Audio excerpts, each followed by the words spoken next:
Hello, my name is Rhea May Marinog, and my report will be about comparing private companies to public government. Okay, let's start.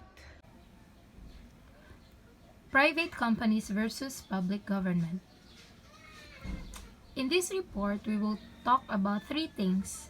First is recruitment. Under sa recruitment kay posting and announcing of vacancies, committee assignment, screening process, selection and evaluation, hiring and staffing process. Second, personal development. And lastly, retirement. First, we will talk about recruitment. The recruitment process in all organizations is somewhat same, but it may vary from company to company depending upon the designation, type of the company, type of business, full-time or part-time ba siya.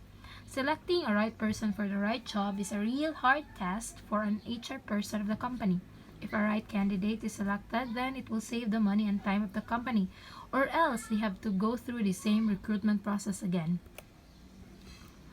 The right selected candidate should match as per the company requirements. Also, the candidate should be able to handle the job responsibilities properly. Screening. Ang screening mo pinaka-importante ani nga part. It is a formal procedure in the evaluation of candidates for appointment to vacancy. The recruiter checks for completeness of the application along with a comparison against the job requirements. Now, let's compare na. I-compare na to ang recruitment in terms sa posting and announcing of vacancies sa private companies to public government. Ang private kay the company tries to do the internal recruitment. Unsa man ang internal recruitment? They inform their employees about the vacancies, so if anybody is interested, they can apply. This is the easiest method of recruitment as it saves time and money. If dili gani okay ang internal recruitment, then na ang time nga organization gives ad in newspaper na dayon ang classified ad sa newspaper. Ang public government organization informs the public of job vacancies. Some organizations are posting the vacancies with the qualifications they needed in a position. Usually, an organization makes a memo indicating the vacancies to inform the general public. This is to disseminate the information. Like for example, DepEd, di ba maghimo na sa memo nga mo na bakante nga job position, dahil ila din ang i-post. So, mo na siya example. Let's have recruitment in terms of committee assignment. Compare private companies to public government. Ang private, kay magselect sila consultants. Ang consultants mo na asikaso and then ilang i-forward to the organization. Last decision depends upon the organization. The organization gives proper description of the job qualification required. This makes the candidates easier to apply if he thinks he is qualified. Ang public, before pa nag-posting sila, kay nag-assign na sila committee. Kaning committee na i-committee sa screening, selecting, hiring, and staffing. So that na sila yung mga roles nila ha. So that mas easier and mas faster ang recruitment process. Next. Recruitment in terms of screening process. Sa private, after placing the ad, the organization receives loads of resumes. Then, they select the eligible candidates as per their skills. Diha dyan natanahon tayo ng skills, qualifications, knowledge, and abilities. Then, they arrange the interviews for the selected candidates and inform the selected candidates through email or phone call. Some organizations have one round of interview, naapoy uban nga 1 or 2 rounds. For example, sa call center, daghan gina siyang interview, process of interview, series of interviews. Sa public, a formal procedure is done through screening. Musod na diri ang screening. The recruiter checks for completeness of the application along with a comparison against the job requirements. Many organizations prefer to do a screening interview of those applicants that appear qualified based on the information submitted. Next, let's have recruitment in terms of selection and evaluation. Nanata ang pag-select o pag-evaluate based or from sa series of tests nga gi-conduct. Sa private, at the time of interview, they shortlist some candidates and then final decision is taken. Some organization let the applicants take the written test, personality test, mga intelligent test. After nanadayon ang evaluation. Evaluation report will be submitted. Sa public, test will be conducted na diha ang pag-measure sa knowledge, sa skills, sa abilities. Ang pinaka-importante nga part kay ang characteristics sa ka-applicant o ang personality traits. And then the committee in charge will notify the applicants of their individual rating based from the series of tests conducted. After sa evaluation, ang hanadayan ang hiring and staffing process. It means you're hired for the job. Sa private, the final step in recruitment process is by giving an appointment letter.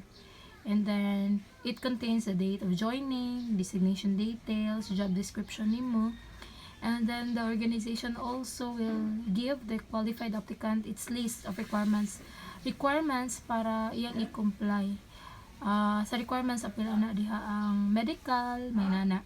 Sa public, at this point, there usually is one or two candidates who clearly stand out as the most qualified for the job.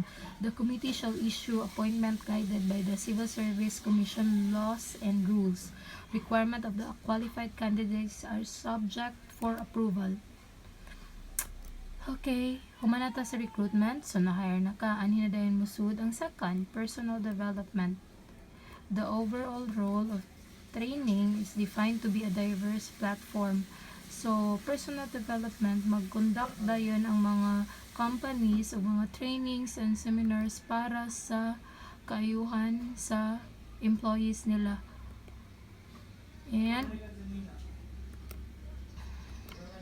one of the major functions of both private and public sector organizations is the achievement of goals. Mora gina para ma-achieve ilang goals, mga ilang mission, ilang vision.